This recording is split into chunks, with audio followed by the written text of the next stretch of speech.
Hello guys, ayan, so nandito tayo sa Yamaha Kalumpang. So ayan, check nyo guys, Yamaha Kalumpang, Binangonan, Rizal. Ayan, ayan, so check nyo po mga repo natin dito, mga bagong repo. Meron tayong dito Mio Sporty. Ayan, so maganda pa yan.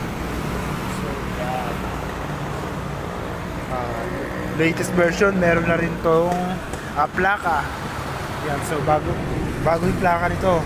Then, ano naman ito is ang cash price nito sa dating 50,000, ngayon ay 41,000 na lang.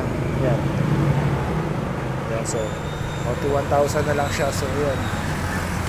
So tingin mas maganda pa naman to sa mga naghahanap ng low budget. Ayan, pwede to. Ayan, so meron din tayo dito na ayan, so ayan, MIUI ISS version.